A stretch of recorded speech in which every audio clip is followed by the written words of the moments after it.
आपने मकराना के मार्बलों का नाम तो सुना होगा, लेकिन इसी तरह से अब भारत का एक अन्य मार्बल भी है जिसको जीआई टैग मिला है और वो मार्बल काफी प्रसिद्ध है धार्मिक स्थलों के निर्माण को लेकर।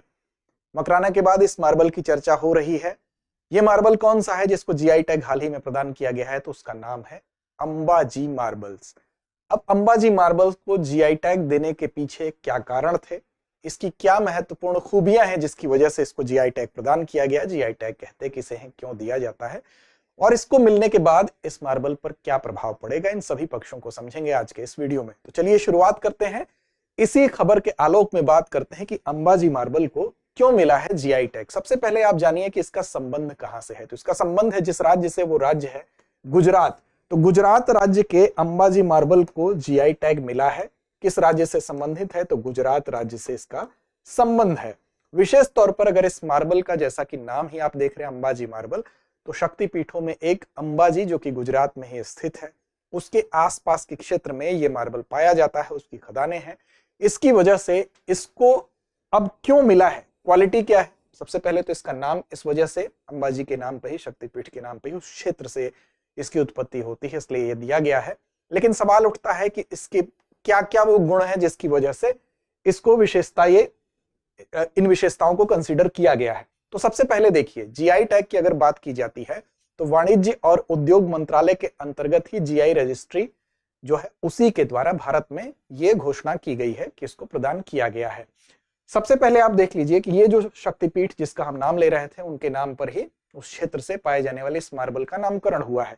दूसरी चीज ये भी कहा जाता है कि इस मंदिर के निर्माण में भी इस मार्बल का इस्तेमाल, यहीं से जो मार्बल निकला उसका इस्तेमाल किया गया था।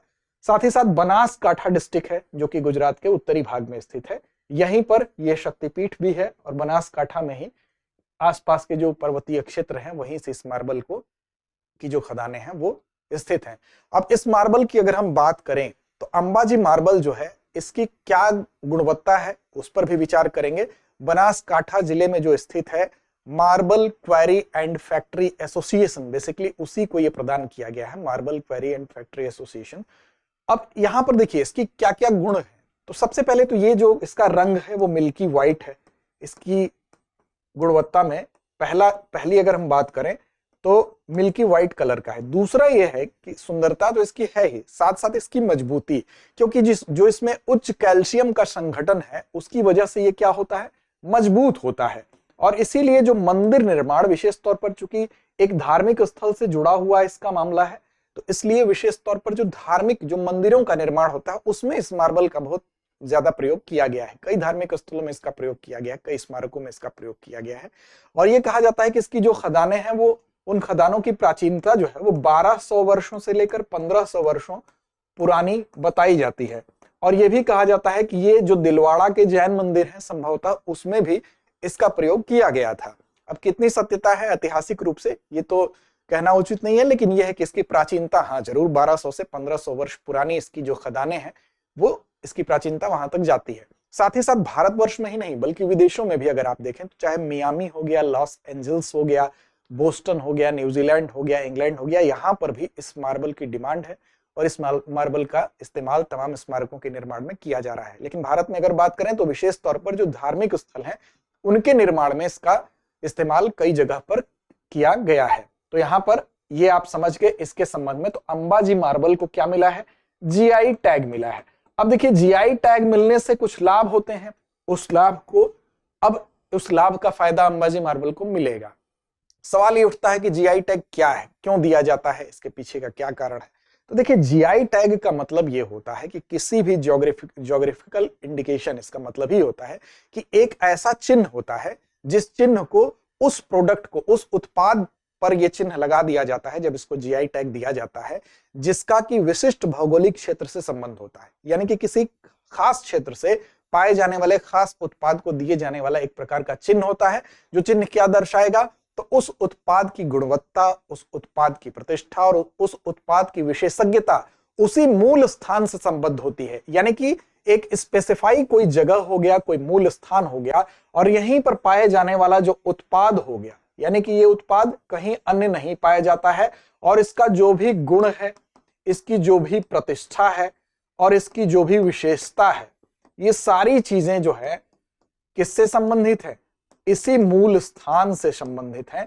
इसका मतलब कि इस मूल स्थान की बजाय ये कहीं और नहीं पाया जाएगा, या हो सकता है कहीं और अगर कोई मार्बल पाया जा रहा है तो उसमें वो प्रॉपर्टीज, वो उसकी विशेषताएं नहीं होंगी जो कि इस जगह पर इस मूल उत्पाद में आपको दिखाई दे रही है। यानी कि उस स्थान की विशेषता में उस प्रोडक्ट की विशेषता निहित है, यानी उस प्रोडक्ट की विशेषता उस स्थान की विशेषता से कनेक्टेड है, ये कहने का मतलब है। तभी उसको ज्योग्राफिकल जो इंडिकेशन है, जो भौगोलिक संकेतक का दर्जा देते हुए एक चिन्ह प्रदान कर दिया जाता है। अंतरराष्ट्रीय मान्यता इसको कैसे मिली थी?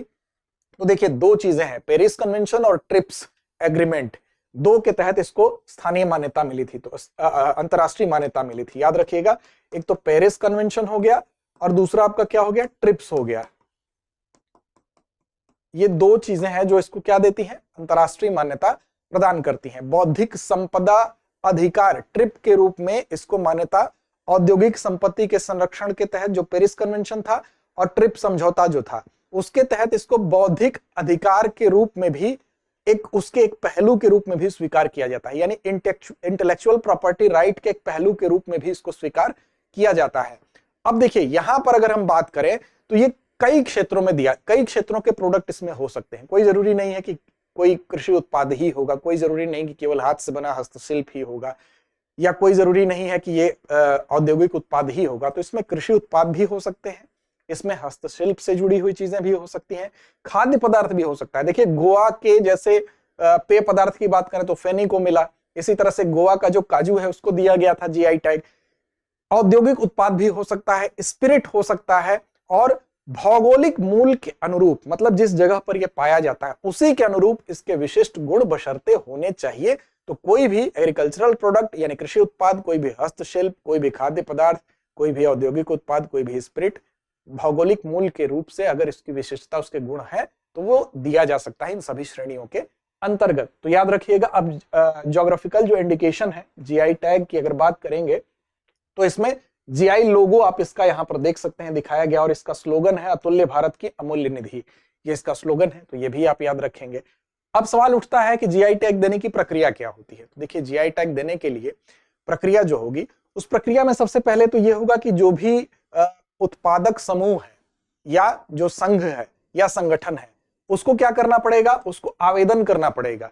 यानी कि जो उत्पादक समूह हो गया, ग्रुप हो गया, वो हो गया, या संघ हो गया कोई, या संगठन हो गया, वो क्या करेगा, आवेदन करेगा। जैसे इसी के केस में अभी जिस अंबा मार्बल की बात कर रहे हैं, तो ये marble query and factory association ने सबसे पहले क्या किया होगा, सबसे पहले आवेदन किया होगा।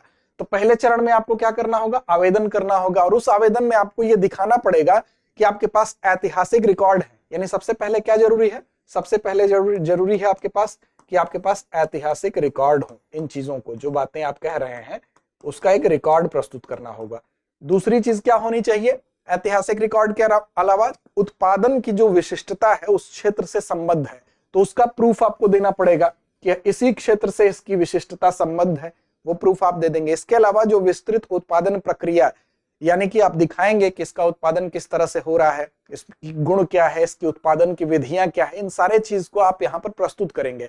और फिर क्या होगा कि अच्छा, एक चीज और है कि कोई जरूरी नहीं है कि ये उत्पाद बहुत लोकप्रिय होना चाहिए। हाँ, बस उस स्थान विशेष से उसके जो भी गुण है, जो विशेषताएं, वो संबद्ध होनी चाहिए। किसी अन्य स्थान पर वो चीज नहीं पाई जा रही है, उस स्थान पर वो विशेषता है, तो उसकी वो पहचान बनेगी। तो इन चीजों को जब आप एविडेंस के साथ अपने आवेदन में प्रस्तुत करेंगे, उसके बाद जो जीआई रजिस्ट्री है, यानी कि वस्तुओं और वस्तुओं की जो के भौतिक संकेत के लिए जो एक अधिनियम बना था, उनके पंजीकरण और संरक्षण को लेके जो 1999 में अधिनियम बना था, वस्तुओं के भौतिक संकेत से संबंधित पंजीकरण और संरक्षण से संबंधित 1999 के अधिनियम के तहत ही भौगोलिक संकेत पंजीकरण की स्थापना की गई थी, यानी कि जीआई रजिस्ट्री की स्थापना की गई थी। तो ये सारे एविडेंस आप क्या करेंगे, किसके सामने आवेदन में अपने लगाएंगे, तो जीआई रजिस्ट्री के पास आप अपने आवेदन में लगाएंगे। अब जीआई रजिस्ट्री के पास ये अधिकार होता है जो कि किसके तहत स्थापित किया गया था, वस्तुओं और संकेत पंजीकरण और संरक्षण अधिनियम 1999 के तहत जो जीआई रजिस्ट्री की स्थापना हुई थी, वो सभी आवश्यक बिंदुओं की अब जांच करेगा कि जो आपने एविडेंस दिए हैं वो सही है कि नहीं। उस जांच के बाद जीआई रजिस्ट्री क्या करेगा, जो इंडिया में मंजूरी देने का काम करता है। वो उसको अगर लगता है कि चीजें सही हैं तो वो मंजूरी दे देगा। अब जीआई टैग जब किसी भी उत्पाद को मिल जाएगा तो उससे क्या लाभ उसको होगा? देखिए, जीआई टैग जब मिलता है तो प्रारंभिक तौर पर अगर आप देखेंगे तो 10 वर्षों के लिए दिया जाता है।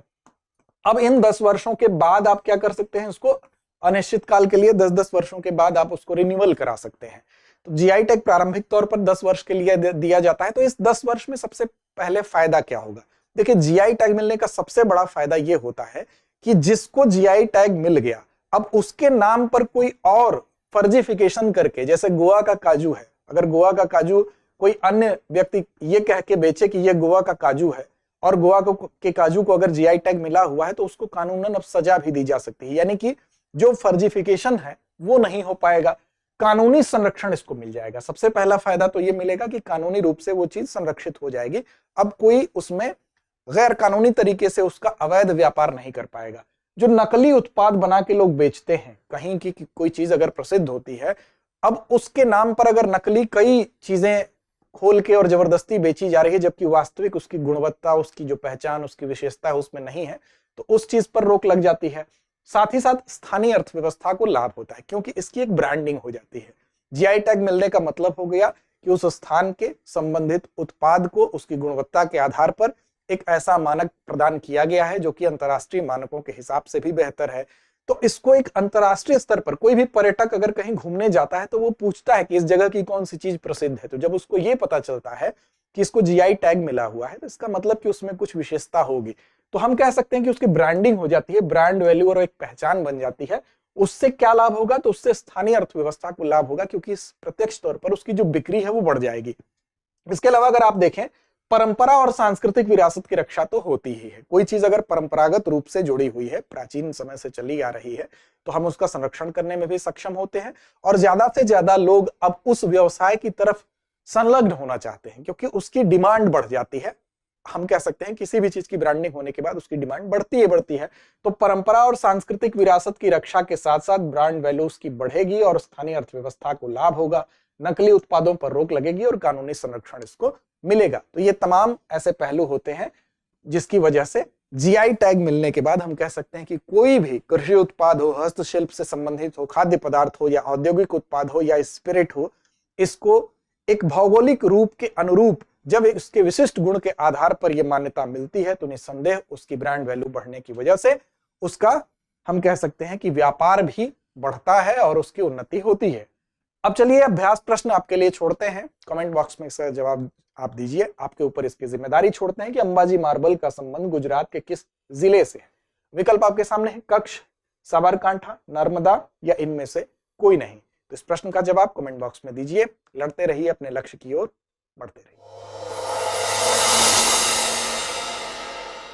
अब एग्जाम की तैयारी को और बेहतर करने के लिए हमारे चैनल को लाइक, शेयर और सब्सक्राइब करना ना भूलें।